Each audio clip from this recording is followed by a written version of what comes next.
Here I am, it's World Cup final day, the All Blacks versus the Wallabies, and I'm here to talk about and find out about brand awareness and what the fans in Richmond Fanzone think about it. I mean, look at the game itself, All Blacks Wallabies, they are brands by themselves, not Australia and New Zealand, no one says that. Fascinating fact, and Australia brands want to put their name to rugby. One of the fastest growing sports in the world. The next World Cup is in Japan. They had over 25 million watched Japan-Samoa, the most watched game of all time. There have been 47 games so far in the World Cup, and this World Cup, according to World Rugby, has been the best attended, most viewed and most socially engaging of any World Cup so far. So there's a lot of money to be made by these companies. So let's go inside, speak to some fans, see what they think about what brands and sponsors are doing, and just have a good time with it before the game kicks off. Here we are in the wonderful Richmond Fanzone. I've just walked in and thought what better way than to see all the brands and their sort of activations than heading up straight into the big wheel so we can jump up there and chat a bit more about everything that's going on in Richmond today just before the big kickoff, Australia-New Zealand. See you in a sec.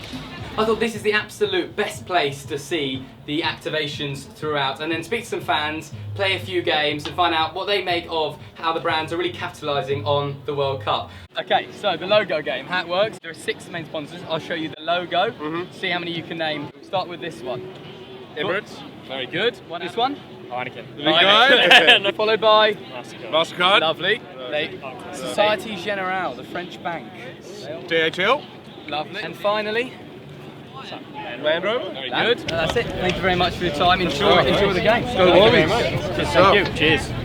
Come to the brilliant Zabrovka vodka and Hendrick's gin stands. Is there any brands that when you walk in straight away you recognise and think they're doing a brilliant job of making you aware that they're here? Obviously Heineken. Heineken? Yeah, and being a gin drinker, I came straight here. Absolutely. So it's lovely having an alternative. Heineken, amazingly, have easily spent the most, nearly 50% of their marketing budget just towards the Rugby World Cup 2015. Without Do you think a it's well spent?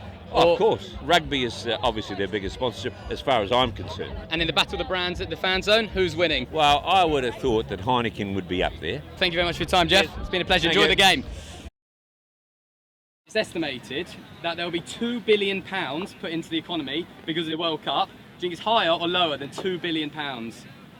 Oh, there's a big swim. Higher or lower?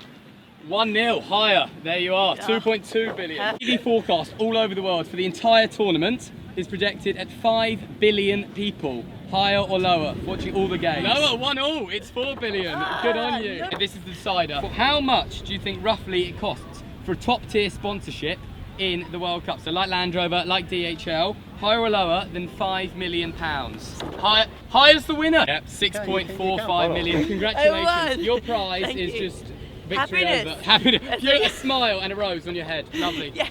All right, I've been joined by Al, one of the community coaches at Harlequins, who've got a brilliant activation here today. I was wondering if you could tell us a bit about it and who the partnership's with. Okay, so the partnership's with DHL. We're obviously a main sponsor of Harlequins. We're here today really just to get some people involved in rugby on the final day. So it's really just a pitch up and play. Kids can come and join in, have a crack at the post. So you see at the moment we've got a kind of a mock New Zealand, Australia touch game going on. It's really just to get people involved in rugby. What brands, apart from DHL, really shout out to you with their activations and have been, do you think, the most popular here? Land Rover, obviously have been over here. Perfect. I'm continuing the tour, so I found myself outside the MasterCard tent. They've given me a few clappers, so I'll jump in, speak to some fans and see what they think about it all. Let's go.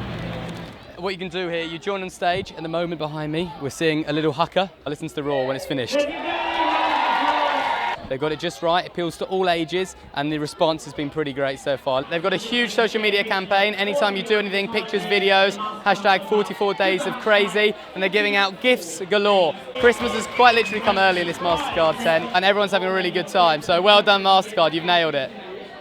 What a fantastic day I've had in the Old Deer Park. I have to go a bit earlier because I'm heading inside the stadium. Which brands have really succeeded? I mean, freebies seem the way forward. So if you're watching, these Heineken scarves have gone down very well, probably because they're also enjoying their lovely lager. But also DHL handing out the try signs, which are absolutely everywhere in the stadium. It will be a sea of gold, not just with the Wallabies jerseys, but also these logos. Maya Angelou, I'm going to leave you with a quote from this wonderful woman, once said, "People will forget what you said, people will forget what you did, but people will never forget how you made them feel." And I think that's really been echoed here with how these brilliant activations have made people feel. They will remember what the company was that did it and what exactly was the message they were trying to give towards the Rugby World Cup.